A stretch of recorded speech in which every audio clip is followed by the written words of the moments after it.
जय हिंद, नमस्कार, खुशामदीद, आदाब। बहुआयामी दल से डॉक्टर के एम आमिश लखनऊ से विपक्ष की भूमिका में बात रख रहे हैं।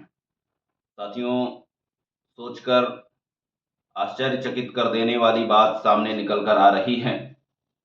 जो कश्मीर में पालग्राम में आतंकी घटना घटित हुई, जिस पर यह आरोप लगाया गया कि वो धर्म पूछते हुए इनकाउंटर कर रहे थे, ये गोली चला रहे थे, मौत के घाट उतार रहे थे, जिसमें जाति नहीं पूछी।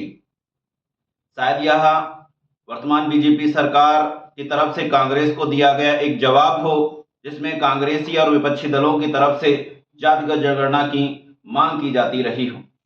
ऐसे में बहुआयामी दल चलाने के नाते, युवा दृष्टिकोण होने के नाते उन तमाम हिंदू भाइयों को मैं बधाई देना चाहता हूं, धन्यवाद देना चाहता हूं, जो मुसीबत की घड़ी में भारतीय मुसलमानों के साथ कंधा से कंधा मिलाकर खड़े रहे।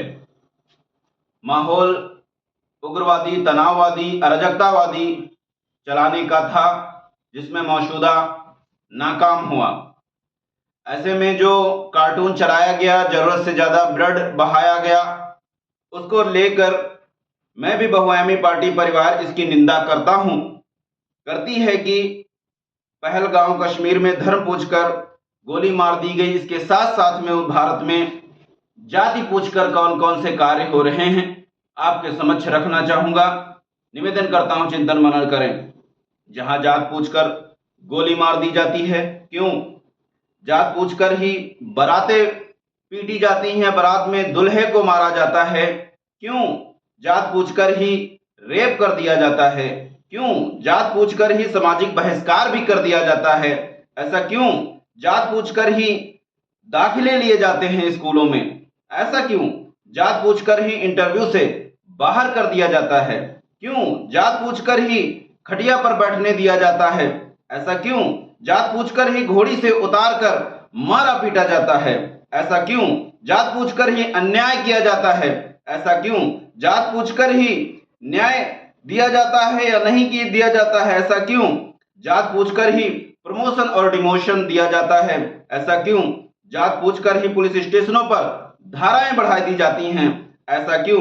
जात पूछकर ही राजनीति चमकाई जाती है, ऐसा क्यों? जाति शोषण पूछकर ही जहां बयान दिए जाते हैं, ऐसा क्यों? जात पूछकर ही न्यायालय में फैसले दिन के दिन पलट दिए जाते हैं, ऐसा क्यों? जात पूछकर ही पड़ोस में मकान खरीदने के लिए प्रतिबंधित किया जाता है, ऐसा क्यों? जात पूछकर ही तय हो जाता है कि जानवर समझें या इंसान, ऐसा क्यों? जात पूछकर ही पानी पिलाएं या नहीं पिलाएं, ऐसा क्यों? जात पूछकर ही मंदिर में प्रवेश दिया जाए या नहीं दिया जाए, ऐसा क्यों? जात देखकर ही मीडिया तय करती है कि मुद्दे किस तरीके के उठाए जाएं, ऐसा क्यों? जात पूछकर ही मकान तोड़वा दिए जाते हैं, बुलडोजर चलवा दिया जाता है, ऐसा क्यों? जात पूछकर ही जमीनों पर कब्जे कर लिए जाते हैं, ऐसा क्यों? जात पूछकर ही नक्सली घोषित करवा के मरवा दिया जाता है, ऐसा क्यों? जात पूछकर ही वोट लिए जाते हैं, ऐसा क्यों? जात पूछकर ही योग्यता का आकलन किया जाता है, ऐसा क्यों? यहाँ तक कि मारे जाने के बाद जात पूछकर अंतिम संस्कार होने दिए जाते हैं, शमशान घाट में जगह दी जाएगी या नहीं दी जाएगी, ऐसा क्यों? और यह वो आतंक है जहां एक जाति दूसरी जात पर हर दिन, हर घड़ी, हर मोहल्ले में, पूरे देश में हजारों वर्षों से करती चली आ रही। इसका मुंहतोड़ जवाब क्यों नहीं? भारत देश की मनवादी काली राजनीति करने वाले सरकारें भारत देश के बर्बर स्वर्ण जाति जातियों के लोग और उनकी गंदी मनवादी विचारधाराओं, जिनके तहत तरह तरह से महिमा मंडिल किया जाता है, पिछड़े दलितों को प्रताड़ित करके, ऐसा क्यों? उन तमाम हमारे पिछड़े वर्ग के SC ST, अति पिछड़े, दलित, थारू, आदिवासी, उनसे निवेदन है कि वो देखें कि यह जो पूछा जा रहा है वह सही है या नहीं।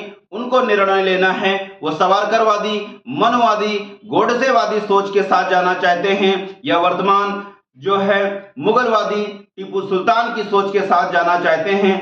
टीपू सुल्तान जिन्होंने महिलाओं को जोबन झांकने की आजादी दी, दलितों को शिक्षित कराने की आजादी दी, दलितों के लिए मदरसे बहाल किए गए, आज वही मदरसों को बुलडोजर के तहत टारगेट किया जा रहा है। युवाओं से निवेदन है, उठे जागे, राजनीति में आए, अपने हक अधिकार की लड़ाई स्वयं लड़े, बिगैर मांगे चिल्लाए गिड़ाए, हमारी माँ भी दूध नहीं पिलाती, इसलिए आवाज बुलंद करनी पड़ेगी। जय हिंद, इंकलाब जिंदाबाद, शक्तिमेव जयते।